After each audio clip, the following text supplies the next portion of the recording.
Hi guys, how are you guys feeling today? Great. Okay, good.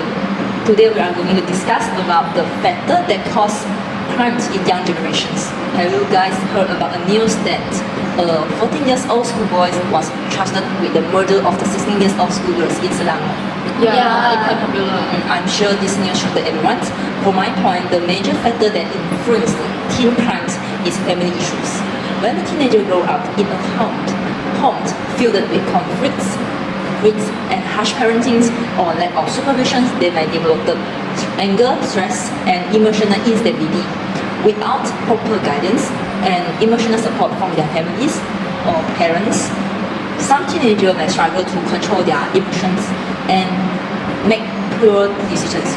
In short, in a negative home environment can cause their behavior and increase the chance for them to getting involved in crimes. That's my views. What about you guys? I strongly agree with you, Mani.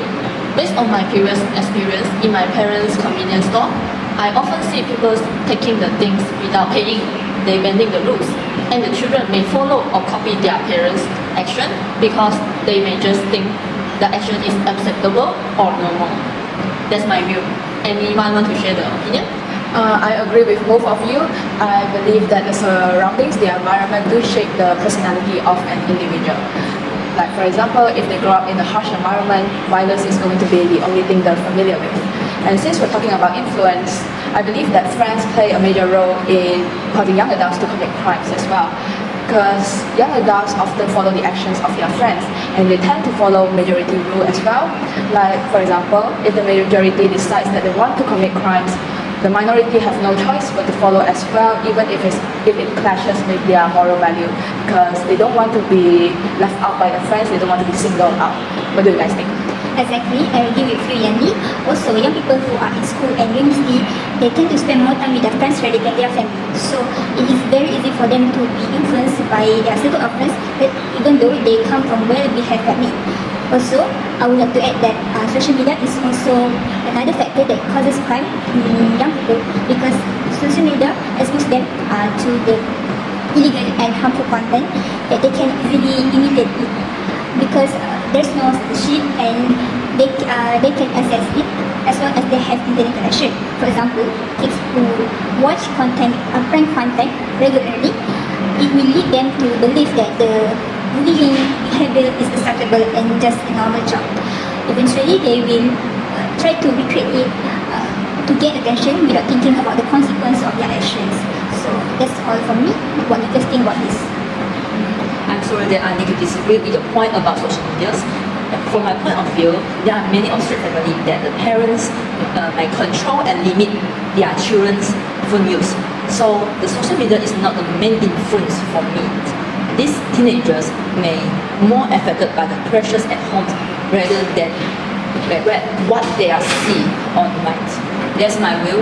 And anyone want to share your opinions? I agree with Mani's point, because growing up, my parents also limit my phone usage, so that I don't come across unsuitable content or websites. And as for Alia's point, I have to partially disagree with you, because some kids do get influenced by the social media and the trends they see online, but I believe it's because they have bigger mental fortitude.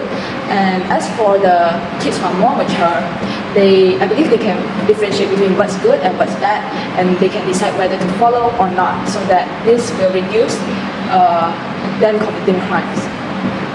What about you, Tina? For me, I partially agree with the point.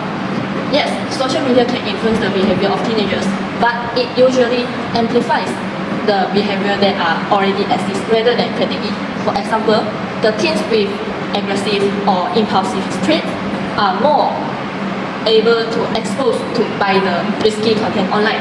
This will link to my point, which is natural trait and biological factors. The natural traits like impulsiveness or aggressiveness or low self-control can increase the risky or harmful action. What does it mean? It means that the teenagers can react quickly to the actions by their emotions or rather than reasoning. Besides biological factors like prefrontal cortex or genetic condition like XYY syndrome can further increase this impulsivity, or aggressivity. So this means that natural traits are independently of family factors, rare factors, or social media factors. That's my point. May I invite someone else to continue the point? That's a good idea. I'm strongly agree with your point about the genetic trait can influence their behavior.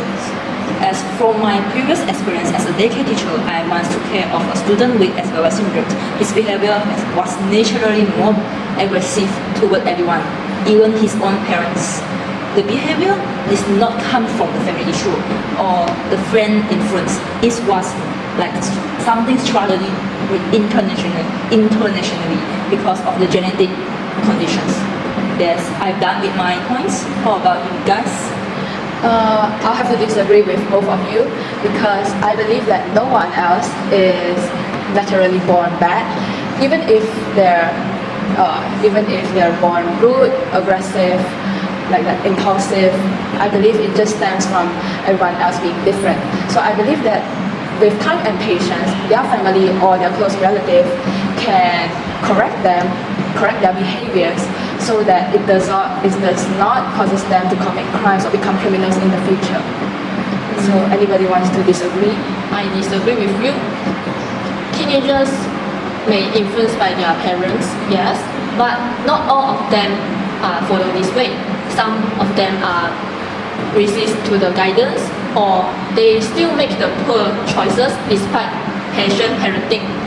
So this shows that parental influence only is not enough to shape the behavior of the teenagers. That's my view. Anyone want to add on? Me, I still stand with Chilling points. Even patience parenting, some teenagers do not respond and may even act impulsively. This shows that genetic and natural traits can still influence their behavior. Sorry to interrupt, Hermione. I see where all of you coming from, but since everyone has their own stance, I believe that all the factors that we mentioned contributes to the causes on young people. So that's why it is very important to us to be aware about these influences so that we can prevent it from happening. I think that's pretty much it. I think we can end here. Yeah. Okay. Thank you.